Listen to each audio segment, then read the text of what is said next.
the purchase contract. So the purchase contract has moved from a 13-page document to a 14-page. So if you are writing an offer, make sure you have the right one. This has already been uploaded to .loop, so as long as you're pulling over your templates, you'll be taken care of. But if for any reason you see it's 13 pages, you are using the old one. So I am just going to scan through here until I get to the first change, which is on page 2. Page 2. Under 3.2D.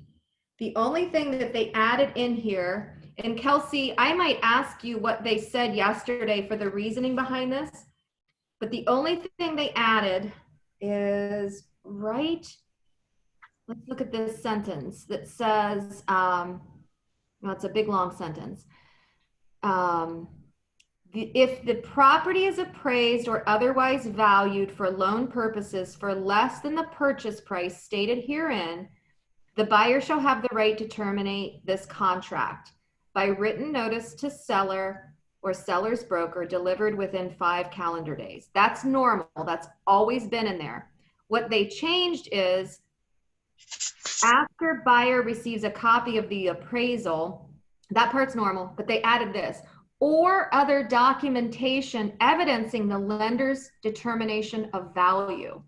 So there must be either another way that lenders are determining value, or I was talking to Michelle Kovac this morning. She thought maybe it's if the lender just simply sent an email that said, this did not meet value. We have to take that. I don't know. Kelsey, did they say any reason why they added that extra little tidbit? They did actually. They said that it's whatever the lender requires. So they can do other options besides an appraisal. So basically what they said is it's up to the lender whether they want to do an appraisal or other means of determining value. Got it. I have honestly never run into that, so I think this is incredibly rare.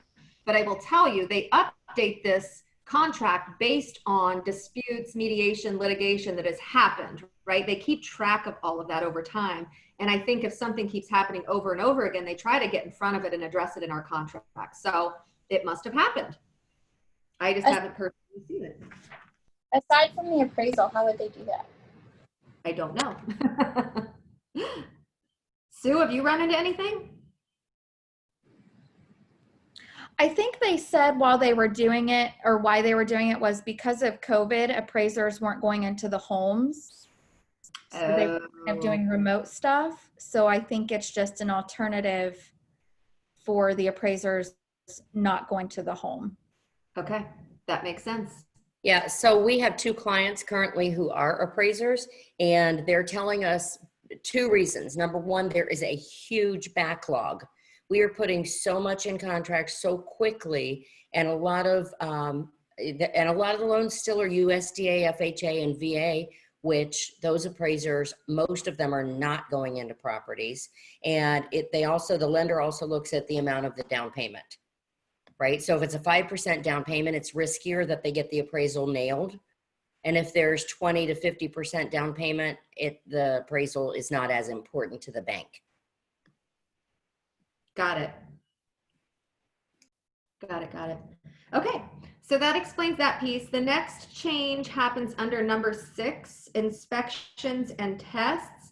They simply added this bold statement that says, the broker further recommends that inspections and tests be performed by a home inspector duly licensed by the state of Ohio, or with respect to specific components or conditions, be performed by a qualified person who is exempt from home inspector licensure requirements pursuant to Ohio Revised Code section So basically, we want to make sure our inspectors are licensed. Unless it's a licensed electrician, a licensed plumber, a roofing company, they are licensed within their own respective business. Make sense?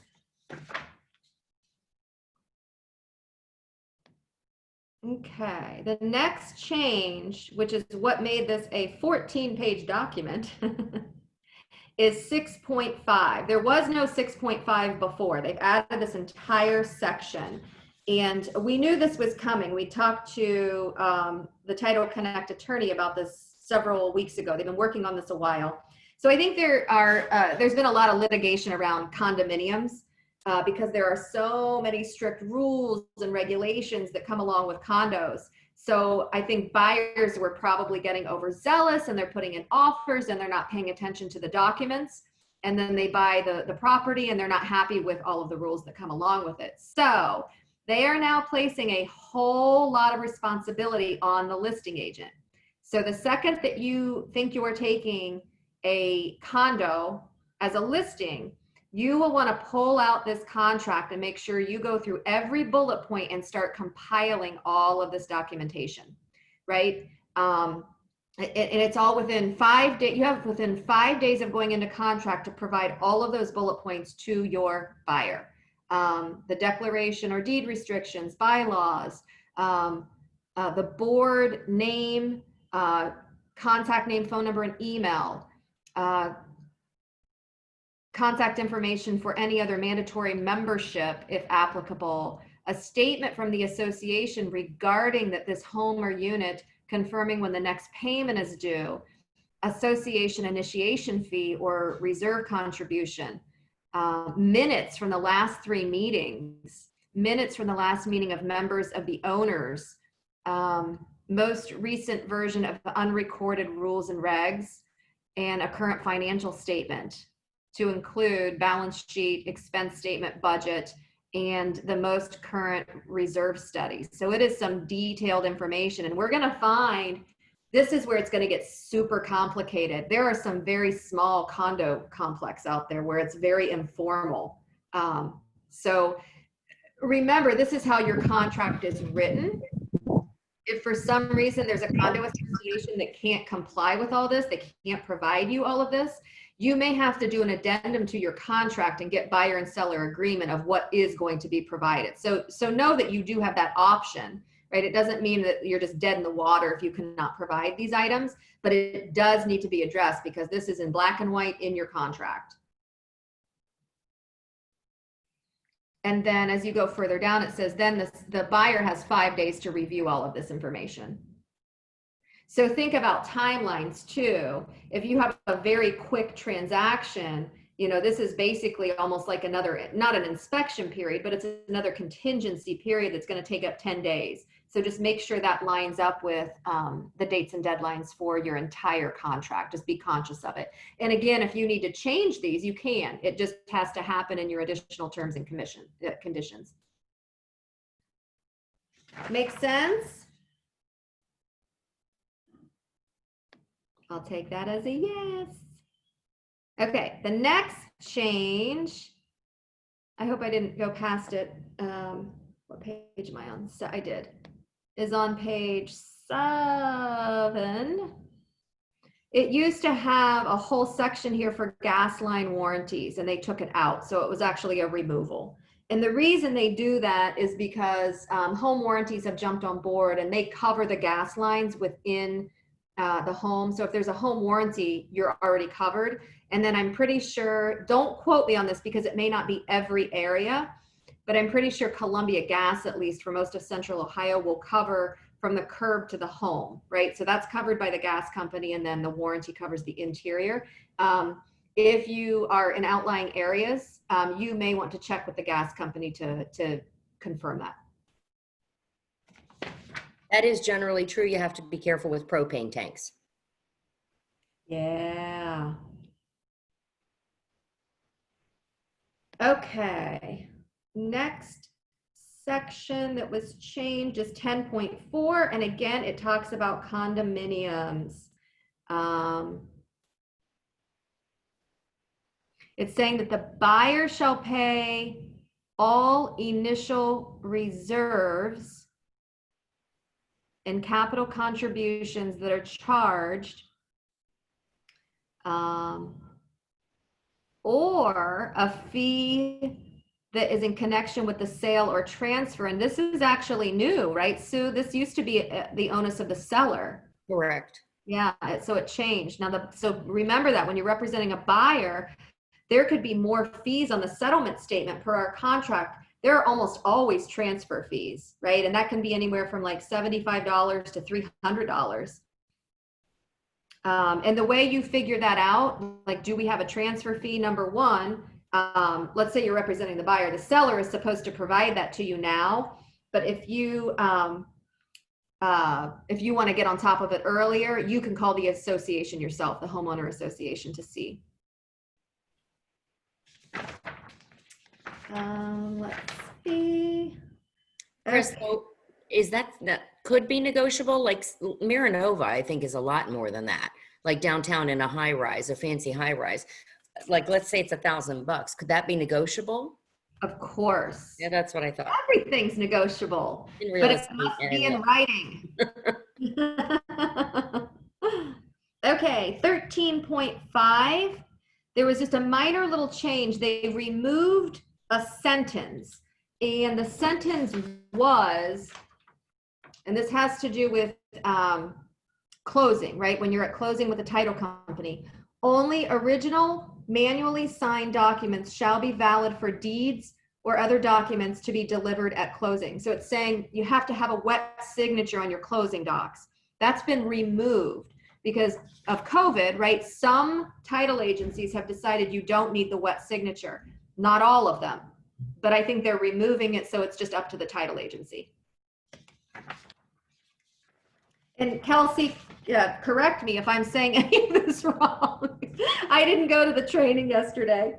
Oh, no worries. My interpretation, but I think I got it. Any questions on all of that? I do have a question from the class yesterday. So I don't know if Tom's on here or not, but they talked about pre-approval letters. It's like one of the first sections in the contract.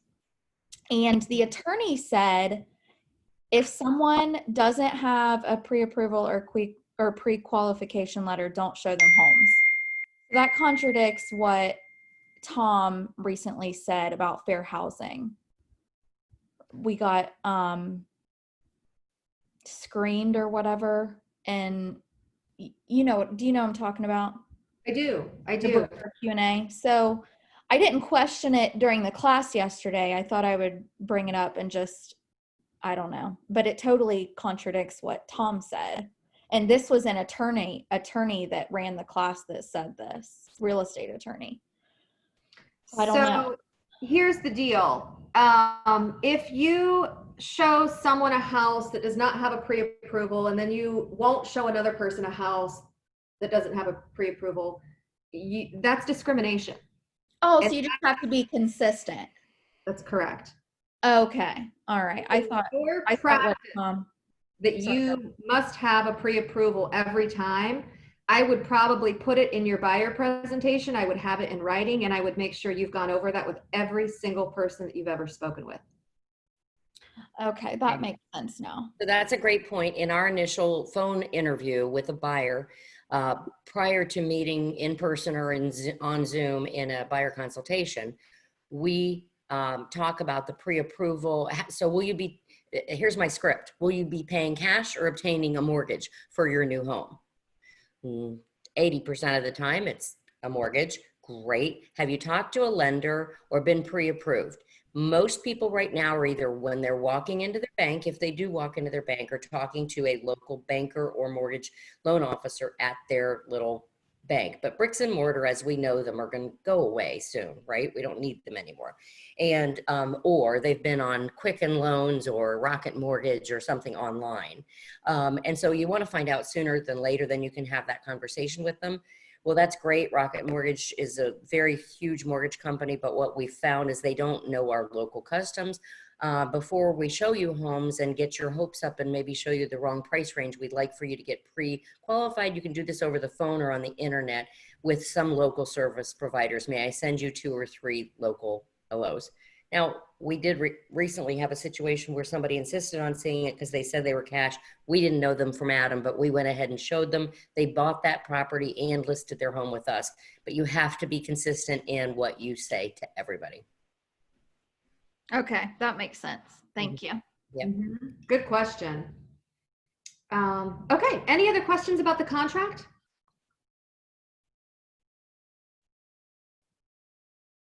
Okay, good deal. So before we jump into pricing with Sue, I would like to go over one more item, and it's kind of exciting, and we're still putting together the details of this opportunity. So basically, our regional director, Press McKissick, has been in relations with Facebook, which is wonderful. And he is building a very, very strong relationship with Facebook, the leaders at Facebook, which is a wonderful opportunity for all of us. And because Command is so integrated with Facebook and we're generating so many leads as a company, and Press continues to work with them, Facebook has decided to invest a bit of money into our company. And we think there's about, and this may not sound like a lot because we're obviously a massive company, but they're willing to invest, I think in our region, $250,000. So what does that mean for us? The opportunity is you have to have skin in the game too. And it's a lot of work. So this is for somebody that is truly ready to take their business to another level with a lot of work. So if you think that's you, then listen closely, and then we'll talk personally after this about the very fine details of the program. So what it looks like is you would invest as an agent $600 into your business, and this investment would be 100 is just purely an investment. 500 of those dollars would be going directly towards Facebook leads. And when you invest that $500, Keller Williams is going to match that investment for you. So now you have $1,000 worth of marketing dollars to put towards Facebook leads. And the statistics say over the time that we've been doing these leads that you can expect one lead for every $2 spent. So you have $1,000 to spend. It should gain you around 500 leads. Now, there's no guarantee that that's going to happen, but these are the hard statistics that we've been given and that we've seen personally. And people are a little bit all over the board with what the conversion rate is after you receive the lead. Like, don't expect that to turn into 500 clients. It's nowhere near that. I'm hearing anywhere from 2% to 8% conversion. I'm conservative. I would only place, in my head that I'm going to get 2% conversion. If I get 2% conversion, I'm going to have 10 solid clients from a $600 investment. So if that's intriguing to you, keep listening, right? This opportunity is open to you. And what else will be provided directly from KWRI, which is our technology folks in Austin, you will be assigned with a person that fully understands best practices on creating Facebook ads and those ads that are getting the best results. You will be trained directly from that person, and you will also be committing to following up with all of these leads. Like, it's a lot of work, let me tell you. I've done it in the past, and having that many leads is a big deal. It would be very cool if you could partner with someone, and I know those questions will come up. I think the only issue is the $500 and really the $1,000 investment can only go into one person's Command dashboard. So if there's a way you're going to share it with someone, great, but you'll have to figure out those details on your own. It can only go to one person's dashboard. But anyway, if that is of interest to you, I think it's an amazing opportunity. Get with me, text me is probably the easiest, so then I can keep a tally. And there's not 100% guarantee that we're going to get the opportunity because everyone's going to be vying for that same $250,000. But if you're interested, we are certainly going to give it our best shot to get you that matching money. So it's free money, free leads. It does obviously take some work on your part and investment on your part, but totally up to you. You let us know. Anything you would add to that, Sue?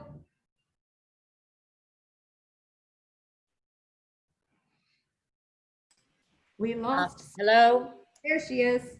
Okay, sorry, I was texting press who's texting me, thanking me for our commitment and asking for agents' names ASAP because they want to get those 4 to 5 agents involved in a lab immediately. And he's with Gary Keller and Josh Teams and Jason Abrams right now. If you don't know who those names are, well, Gary Keller, I hope everybody knows, but if you don't know, he's in the regional director meeting on a Zoom right now. And I mean, it's blowing up. They've already, over $130,000 has already been requested, and 53,000 of it is from the Ohio Valley region.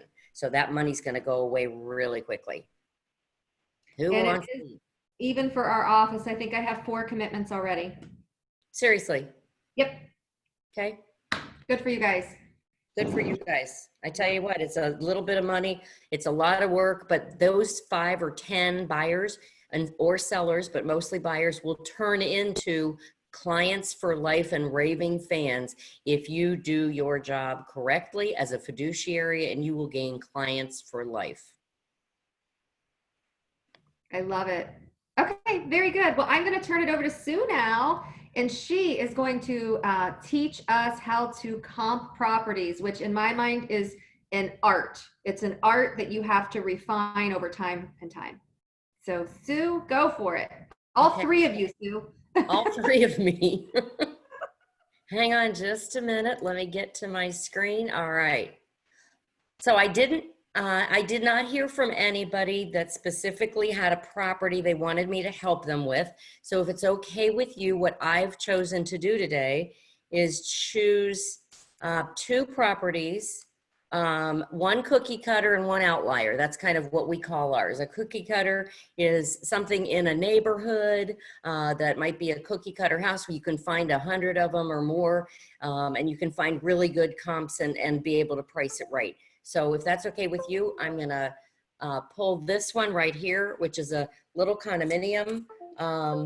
It's not a house, it's a condo, which, you know, they're easy. Condos are not any more difficult than a house, but it's a little cookie cutter one on Sawmill Road in the Powell area in between Summit View and Powell Road. I know it's not Grove City. I'm sorry. We do sell a couple of houses in the Grove City area in Pickaway and Franklin County every year, but I just didn't have anything recent. So I wanted to pick a cookie cutter, and then I wanted to pick an outlier. So we're going to start with the cookie cutter. And please stop me at any time, unmute yourself and ask questions that I'm going to show you. Can you see my screen? Can everybody see my screen? Okay, so this is the current listing. Let me, oh, can I make this smaller? Okay, hang on. I got to move my picture of all you beautiful faces. All right, so this is a current listing that we put on the market Thursday night. We have a little system, and it works very, very well. We typically list properties. I know this is crazy, but around midnight, just before midnight on Thursday. And that way it falls into the searches or the sweep of searches that everybody has set up on Trulia, Zillow, Realtor.com, on the Columbus Realtors multiple listing that an agent has set up for their buyer client. So this will go out to the world for anybody who's searching for a condominium or a home in between 150 and 200 or whatever they've set up as their parameters in this area. And so this is the listing, and then I'm going to go back and show you how we arrived at the listing price. Well, first of all, never mind, I'll show you. We sold it to her as a young single gal 5 years ago when she was just out of college. Now she's married and has a 6-month-old baby and is ready for single family living.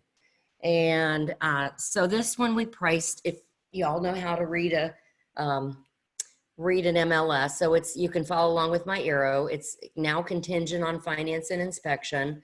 It is a 2-story condominium located at 8386 Sawmill Road, and it's $189.9 is the list price. The showing started on 7/11, which was, somebody help me, was that Friday or Saturday?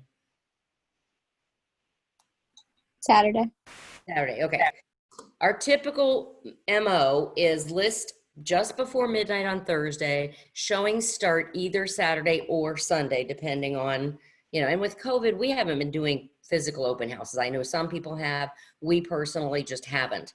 Although it felt like an open house on Sunday, I sat there and handed out booties and gloves because I had 3 buyers to show it to as well, or to our own listing. So 2 bedrooms, 2 full baths, and 2 half So- baths.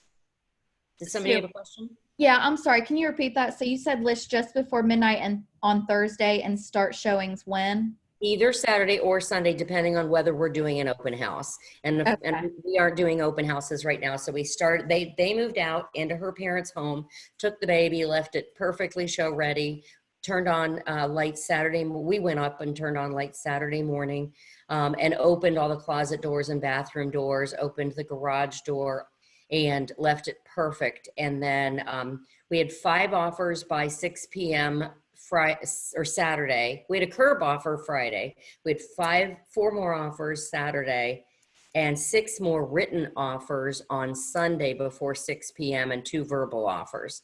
And so we created an auction-like atmosphere. We priced it at or just a hair below where we thought it would sell. And we'll go through that in a minute. And we had, so a total of 13 offers. It's insane. And a condo on Sawmill Road. I mean, when you stand outside, the cars are flying by you at 40 miles an hour. So, but I will show you the pictures and it's adorable. So we put in our square foot documented. That means the tax record, square foot, according to the total finished square feet or living space, the parcel number, the county, document sources, realist. The builder put the original ATFL because the builder finished the basement. It's on 0.02 acres because it's an attached condo. Condo fees, do I have those in here? 230 per month for the condo fees. And here's what Chris was just talking about. We put in the HOA contact name, so they're not calling us for more information. Just go ahead and find that out when you have a seller and a condo especially, or a single family home with a HOA. Get the contact name and phone number, and then introduce yourself. I always introduce myself. Why would I want to introduce myself to a condo association president or a HOA association president before I bring a listing on the market? Anybody? To build a relationship, maybe? Okay, and what might come out of that relationship? More listings or Exactly. She might be talking to somebody else who says who sells the most listings in here. I don't know, but that parish team, they sure were nice to work with. They called me ahead of time. They found out they confirmed what the HOA fees covered. And, and then also if there's a problem with the condo or the home in a neighborhood where something should have been taken care of by the association, should have been fixed by the association, you're not handing a buyer, whether you're representing the seller or the buyer, you're not handing the buyer a problem child before they move in. Does that make sense? Great. So then confirm what's included, and we put that in here, reserve contribution. Okay. I'm not going to bore you with the rest of this. I want to show you how we got here. Okay. Any other questions on our listing? Okay. So first thing we're going to do, hang on, bear with me.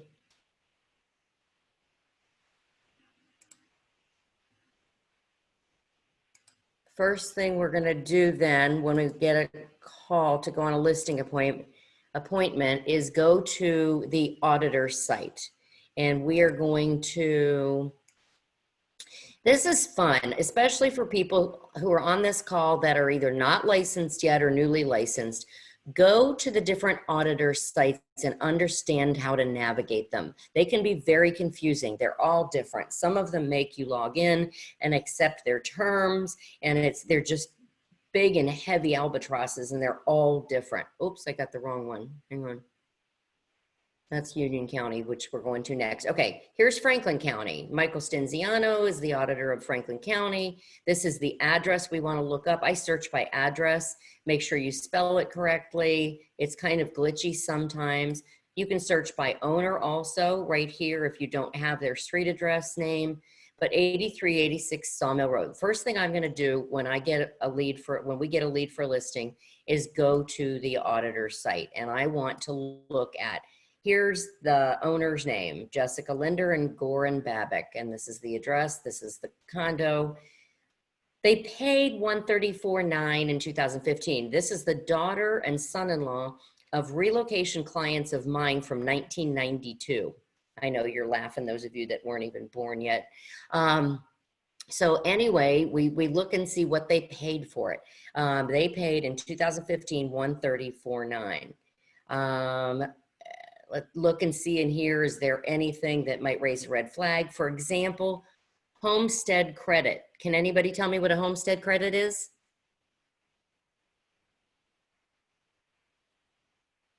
Ding, ding, ding, ding. That's why Kristen called it The Price is Right. So a homestead credit would be somebody over the age of 65 who has requested to be exempt from a full tax payment.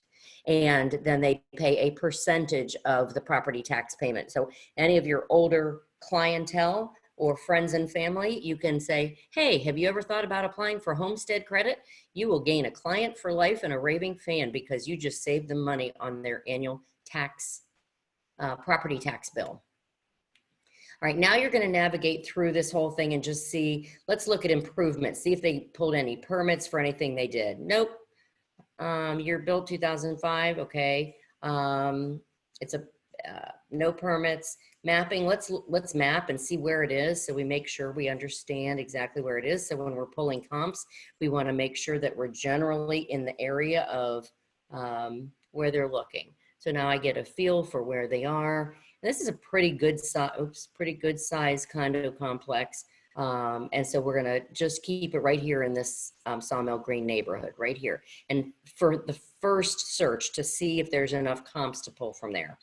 Then we're going to look at a sketch. This generally tells us what the floor plan looks like, but in a condo that's a 2-story condo with a basement, it's just going to be one big square like this. Here's a little wood deck that goes out to a garage that's in the alley behind, and there's a front stoop you'll see in a minute. Then let's look at the photo that somebody took a couple of years ago, probably. Yep, they took it in 2017, and it's this brick condo that's here in the middle. And I'm going to look at that, and I'm going to compare that. Do you think the brick one in the middle is worth more or less than the one that's attached next door that is hardy plank siding? Is somebody going to pay more for a brick front exterior than a hardy plank? We don't know yet. The answer is maybe. I would. I like brick better than hardy plank, but I don't know if I'd pay more for it. Maybe a couple $1,000s, but we're going to look and see if anybody else decided that they should pay more. Then you could look at the Street Smart, the aerial photos. Let's look at the transfers. It's been owned. It was built. It was owned by 1, 2, 3, 4 people, and it was built in 2005. So about every 5 years, somebody sells this condo. But look at the change in price in 2006. Guys, 2006, 2005, 6, 7 were amazing years. They're like right now, okay? Somebody paid, John Feliz and Kathy Feliz paid $170,000 for this amazing condominium when it was brand new. And then 4 years later, Deutsche Bank Trust Company. What do you think happened to John and Kathy? In 2010, when we were at the peak of the recession, they had some financial troubles, right? Go ahead, Lauren, you were going to say? I was going to say they probably foreclosed. They foreclosed, that's right. So what happened in 2008 is the market started tanking in Columbus, Ohio, even though most of us realtors that had the best years ever, 2003 through 2007, didn't see it coming. Even though we read it everywhere, we thought it would happen on the East and West Coasts and maybe in areas like Las Vegas where people buy vacation homes, but not in Podunk, Columbus, Ohio, did we think. And I should have been smarter than that because I'd been through a couple downturn economies. So the bank bought it back for $104,000, and then somebody came in and stole it 6 months later for $90,000. The bank didn't even recoup their investment. Poor Deutsche Bank. Well, they're one of the wealthiest banks in the world, so I don't feel too sorry for them. And then Matthew Schwab decided to put it on the market and sell it in 2015, 5 years later, or 4.5 years later, when we were working with Jessica Linder, who had just graduated from college and had a little bit of a down payment. And we sold it to her for $134,900. So does this right here tell us a little bit of a story? Hey, Sue, how come it went from 2 parcels down to 1 and then back up to 2? I have no idea why Deutsche Bank. So Deutsche Bank, typically, I mean, the appraiser or whoever in the asset management company or the distressed property division of Deutsche Bank might be sitting in Germany, might be sitting in London, England, or New York. And they looked at the original auditor site where each condominium building of 4 units was considered 1 parcel. I don't know. Can't answer that question. Mistakes are made all the time on the county records. Okay. So I can't honestly answer that. It was somebody's mistake. And also, just FYI, builders, when they first call in the square footage and the number of parcels and all this great information on this May 12th, 2005, they might call in the square footage wrong. A lot of times, in 33 years of being in this business, I've gone into the auditor site and then showed up at a listing appointment only to have the seller tell me that the square footage is wrong. So you're only at the mercy of whatever person at the building company called the auditor and sent in the square footage of the property. That we run into all the time. And we can talk later about what to do when that happens, but I only have 20 minutes, so I want to go into the comps now. Are you guys good? All right. Was that a yes, Kelsey? Yep. Okay, any questions, just unmute yourself and ask. Okay, so now I'm gonna go to Columbus Realtors. I'm gonna go to MLS login. And again, Sandy, you don't have access to this. I don't know if anybody else on the call doesn't have access, but once you get your license and sign up and join the board, I strongly, strongly, strongly urge you to take their online now or in person, the Flex MLS classes. I believe there's 3 levels of classes that you can take on how to navigate this MLS because it's confusing. There's a lot going on this site. And if you don't know how to navigate through it and navigate through it quickly and correctly, you could have problems. So anyway, we're going to go to a quick search. I like to start with a quick search. And everybody does CMAs differently. So if you have a better or different way of doing things, let me know. But at first glance, I want to grab that property record. I usually print it out. And then I want to go and start with a quick search on our Flex MLS. And I already have this in residential. You know, you can change this. Maybe you did or didn't know, but we keep our default on residential, and I'm the lead agent on my team. So Chris, I loved your stats you sent out this morning. There's 6,520 total listings, but of the active listings in all of Franklin County, there were like 1,217. Was that right? Oh my God. In a balanced market, we're in a seller's market. In a balanced market that's not a buyer's or a seller's, and in other words, there's about 5 to 6 months of inventory on the market. Right now, there's less than 30 days of inventory in Franklin County. So it's a seller's market. But in a balanced market with about 5.5 to 6 months of inventory on the market, there's about historically 5,000, Chris, correct me if I'm wrong, 5,000 to 5,500 listings historically. We've been below 3,000 for 2.5 years. Okay, so I click on this right here on the status bar, and I scroll down and I add pending and closed. Why would I not include expired or temporarily off the market in this one? Because they weren't successfully sold. That's right. That was a wish listing. I wish and I hope and I pray my overpriced, ugly, bad condition, bad location house sells, right? That some idiot's going to come along and buy it and pay too much for it. Well, so I don't care about those. Those are from the wish books. These are from the real books. The active contingent escape, which that contingent escape means that somebody's raised their hand and said, I want to buy it, but I have to sell my house first. So there's an escape clause. Contingent on finance and inspection. And then contingent lien holder means that a bank owns it or a REIT owns it. and then pending or closed. So that's what I want to look at. And we're going to start with going back 365 days under contract and 365 days sold. We're not going to check these because we don't care about the expired or the withdrawn.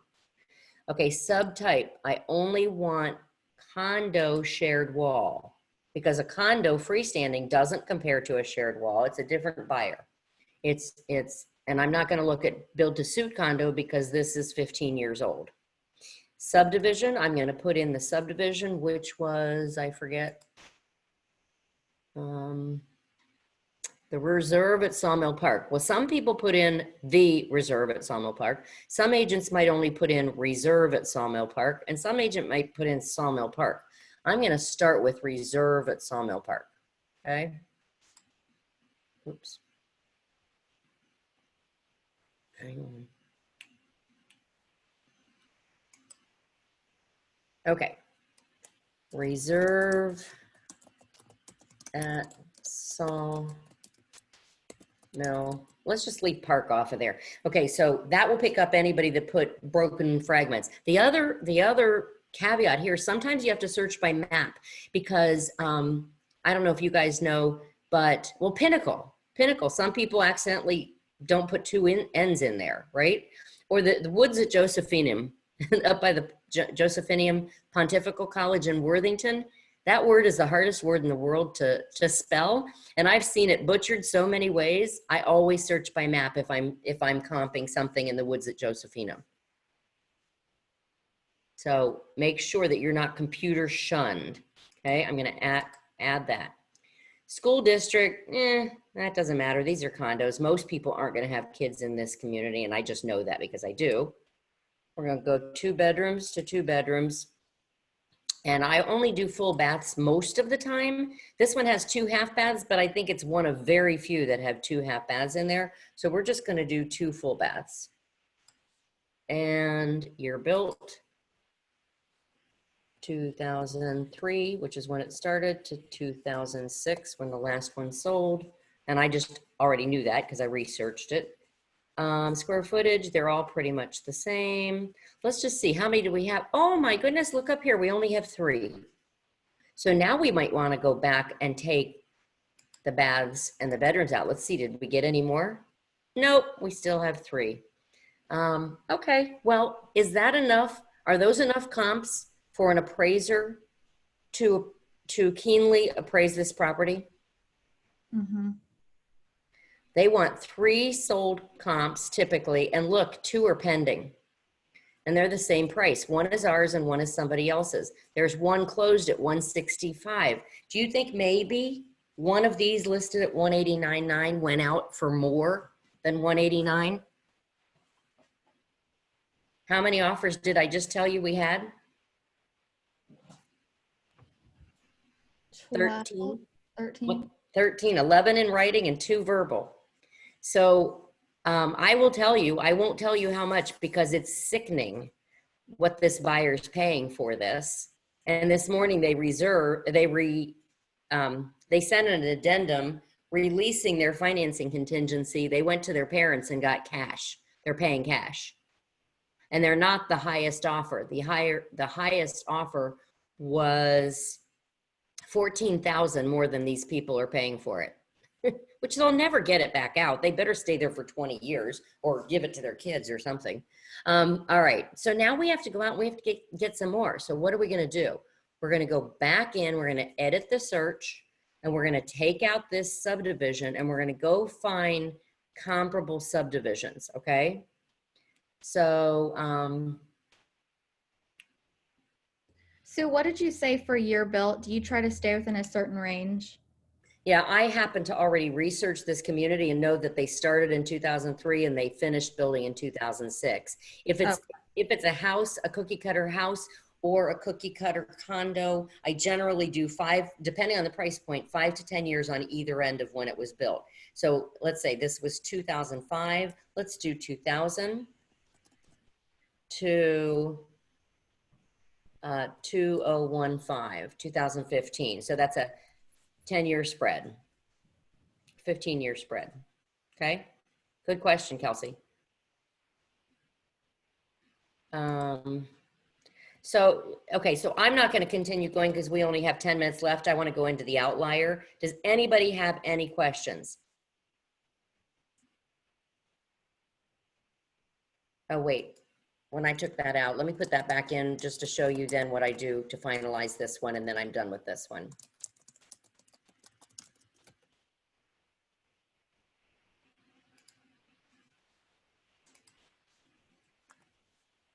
Okay, we're going to go to those 3 properties, and then I'm going to, oops, then I'm going to click on CMA up here. And again, this is, I call this my sloppy copy. I hit CMA, I hit use all results, I hit statistical CMA, and I go to next step, and I go down here to view, and it's going to show me the contingent. There's 2 contingent on finance and inspection for an average price of 189. They're both priced at 189, and the closed for an average price of 165. And then I look at the square foot cost, $167 or 100 list price per square foot, 165. Why was that one so much smaller? I'm not going to go into it right now, but it was smaller, 988 square feet. So look at that. There. I don't need any more comps. Honestly, if this other one for 189 closes before us, I probably will be okay with an appraiser because I'm so far below on square foot costs than this number right here. Does that make sense? All right, then when I go into my full CMA, I mean, I don't know what Chris, what you use or Jeremy uses or anybody else on the call. Do you go in and do a full pretty CMA? Sometimes I just print off the actual comps, like the buyer sheet, the full thing. And sometimes I do a pretty CMA. Okay, great. So we generally go into this, and I'll go back to this one, and I'm going to go back to search results, and I'm going to click on all 3 of these, and I'm going to print out. This is funny. So you print out all 3 of these, and let's say this one for 165 had a really ugly kitchen. It was the original kitchen, hadn't been updated. Then they go to ours and they see ours is beautiful. And then the seller, I'm at the seller's, a new seller's condo, and they say, oh, I played bunco over there and her kitchen was awful. Oh, let's go ahead and look at the pictures. So we print out the pictures.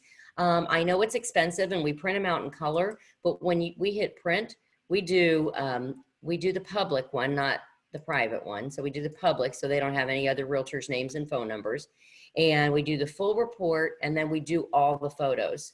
And then we'll do the tax information as well to see if the auditor thought it was the same value as the one that we currently have. So we print all those out, and then we print out the CMA, and we're armed and dangerous to start with. Now, a lot of times what they're going to want is they're going to want to, but look how pretty. She did everything we asked her to do. She was just amazing. Let's look at photos real quick.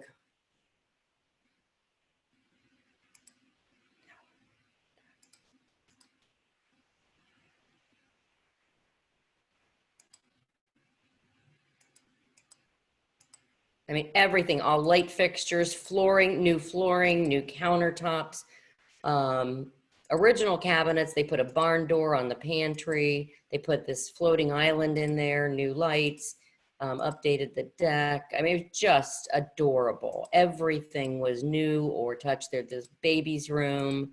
I mean, cute, cute, cute. New light fixtures, new fans. That's the basement rec room. I mean, nicely done. So anyway, make sure you use a professional photographer. Oh my gosh, please. All right, next one. Here's an outlier. You guys know what an outlier is? This one's not like the other. Yeah, this one it's hard to find one that's like this, right? So this one is in a country subdivision in Plain City called Taylor Fields. I can never even remember that. So to comp it, I had to cast a much wider net, which is exactly what an appraiser is going to do. So we listed at 674.5, and within 21 days in this crazy market. And to be honest with you, Fairbanks local out there in Plain City, you have Dublin schools in Plain City, you have Fairbanks local schools in Plain City, you have a little bit of Hilliard schools in Plain City, and you have Jonathan Alder. I don't know if you know anything about any of these schools. Jonathan Alder does have open enrollment, and it is considered to be a better school district than Fairbanks Local. Now, do you think somebody who's an executive with children wants to spend almost $700,000 and not have an excellent school system? Oh, there's also 3 Christian schools nearby, 1 parochial and 2 Christian charter schools. So that stuff, if you show up before or at a listing appointment, go ahead, Chris, what were you gonna say?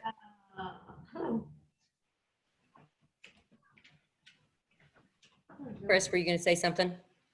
No, but I am going to talk to Amy Morrissey for a minute. Okay. Bye. Hi, Amy. So anyway, research the school districts and then ask them when you get there. This couple happened to have a 5-year-old child. And so it wasn't schools. He doesn't start school till next year if he does start school. So anyway, here's the listing. So let's go out and find some comps. So I'm going to go to the auditor's site first, right? Oops. Go away. I'm going to go to the Union County auditor's site.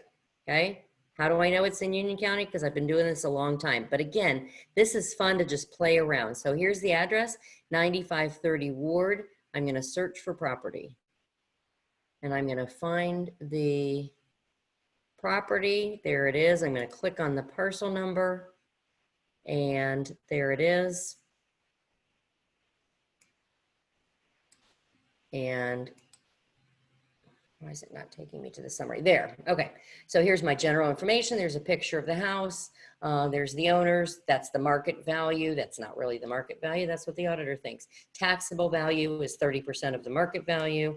And we're going to look at it and see if we can see what can we figure out from this general cover page. Not a whole lot, right? So now I want to go into land detail.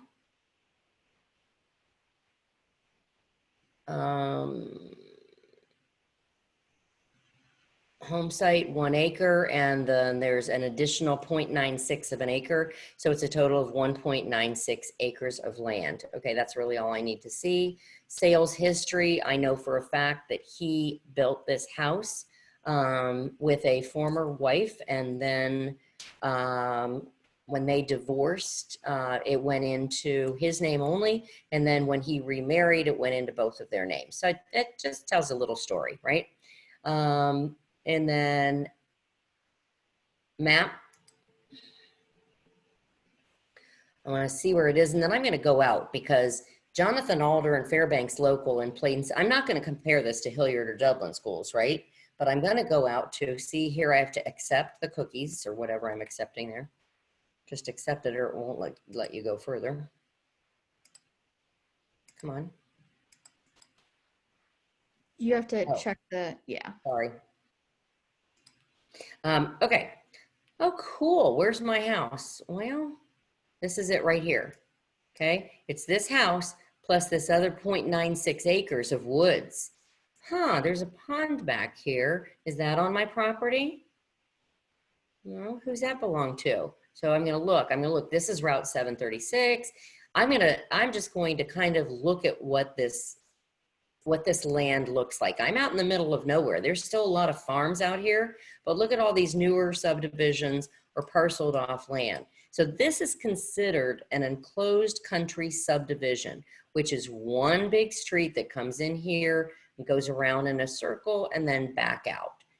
But what's around it and what can I search? There's ponds everywhere. There's farmland everywhere. So now what I have to do is I need to go to my Flex MLS and I need to start searching for properties that are in a subdivision, right? But I don't know what they're called. So I'm going to add pending and closed. It's 11:59. Are you guys good for 5 more minutes? Yeah, I can be. Okay. I don't know who else is on here. Let's put in Fairbanks and comma. Don't put any spaces in here. It kicks you out. And Jonathan. I don't know how to spell Jonathan. Is it Jonathan? There we go. Jonathan Alder. You just start typing and then hit enter and see what it comes up. Okay, so now we want to include the school district. And then I think we should do year built. I'm not going to do bedrooms. Did you see? Mine only has 3 bedrooms, but 5 more. Well, no, wait. Oh, 4 bedrooms. That's right. It is. 1 in the lower level. So 5. But country subdivision houses can be all over the board. So I'm going to leave that blank. And we're going to go back to, come on. There you go. We're going to go back to list price. Let's do, I know it's more than 550. Let's do a bigger spread here to 750. Let's start there. We're going to just start narrowing down. Year built. When was this one built, guys? Do you remember? 2008? So let's do 2000 to 2020. Again, this is my sloppy copy. We're just starting. Acreage, that's the big one. We want to do 1.25 to 2.5. That's a stretch, but I think that's a good spread again to start with. How many do we have? Oh my goodness, we have 3. Isn't that crazy? So here's where they're located. You look on your map now and you see where they're located. That's hysterical. Okay. And this one, this CMA we did. Yeah, oh, that's funny. Okay, so look who's listing this was. The parish team. So this is how we got interviewed for this Ward Road, is because we had this listing. And it sat on the market for 93 days in this hot market because not everybody wants a country subdivision. This happens to be in Marysville, in Fairbanks local, same school district, just outside of Marysville. And then here's an active. This is fairly new. Yeah, 13 days on the market. But see how when you have an outlier property, you can get like this one only has 3 bedrooms total, but it's 4,057 square feet. So country subdivision properties, what we found over 30 years, people who build these houses, they don't want a cookie cutter house. So you have to do a little more work. I would rather have one of these than 10 cookie cutters all day long. Now, I didn't used to be like that. So when you first start out, cookie cutters are easier. So you'll want to focus more on those. These people interviewed for Ward Road. They interviewed 9 realtors, 9, because he's an appraiser and he knows a lot of realtors and he knows a lot of good realtors. And he interviewed 9 and we won out of all 9. So I was thrilled to get it. But the number one reason, 2 reasons we got it. Number one, this Red Spire, we had just put it in contract and he was impressed. And I told him we had extra buyers that some had realtors, some didn't, that we could find them more. So that had value to him. And then also, he narrowed it down to 4 and then to 2. And the 2 realtors that he narrowed it down to at the end, they asked, why should we list now during the beginning of coronavirus? This was in March 13th, I think we met them for the first time. So 2 days before the pandemic shutdown and the official shutdown in Ohio. He said, why should I shut down now? Or why should I list now versus wait for this whole virus thing to blow over? Now it's kind of comical and we laugh about it with them all the time. They're like so glad they hired us. We haven't found a house for them to buy yet. They only want 1 subdivision in Dublin and Hilliard Schools in the city of Dublin. It's called Ballantrae. So if you know of anything coming on the market in Ballantrae, let me know because they're moving into an apartment with a 5-year-old. Not fun. And 2 dogs. All right. So this is what we ended up with, pricing at $674. 674. Here's Ward. And within 3 weeks, 2 people said yes, raised my hand. I want to buy this house. So I'm available anytime you need for consultation. Run it by me. I'd be happy to run. I love doing CMAs, but you're also, some of the parameters that we put in when we first looked is it has a water view. It's not, that pond is not on this property, but it's wooded. The lot is wooded and it has a view of that beautiful pond that they don't have to maintain, which is lovely. So we did put that in there and we shunned everything. We didn't get any comps because this is not a wooded or a water view lot. So we got 0. So we took those out and then we found a couple of comps to price the house. I think that's it. Do you guys have any questions? Who's still on here? I don't even know. Am I talking to myself? I can't hear you, Chris. Are you talking to me or Amy? No, I'm talking to you. Sorry. My advice is to just practice, practice, practice, because it's not easy to do comps. Hmm. It's not. You really have to dig in. You really have to spend some time on it to do your sellers justice and your buyers. You know what we could do as a follow-up to this class? Okay, we still have Lauren, Katie, Gabby, and Sandy. So, and Sandy's good, should be licensed sometime in the near future. So maybe we'll wait till you get your MLS access. But what would be fun is to give everybody who wants to participate a cookie cutter and an outlier subject property that has not been on the market recently, so you can't cheat, and you have to go out and do a CMA and make a recommended list price and sale price. Would that be fun? That'd I be think pretty cool. it's a great thing for the productivity coaching group to do. Oh, that's a great idea. Coaching, you may want to jump in because there'll be tons of great workshops like that.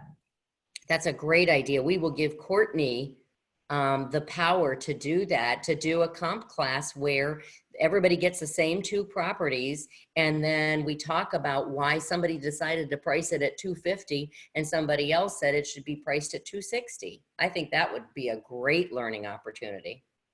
Because it's funny, I'll use Francis as an example. When he was licensed just about a year ago, he is very good about networking with different agents to make sure he knows what he's doing. And he did that. And it's like, if you ask 3 to 5 agents what they think the price of a home should be, you're going to get 3 to 5 different answers.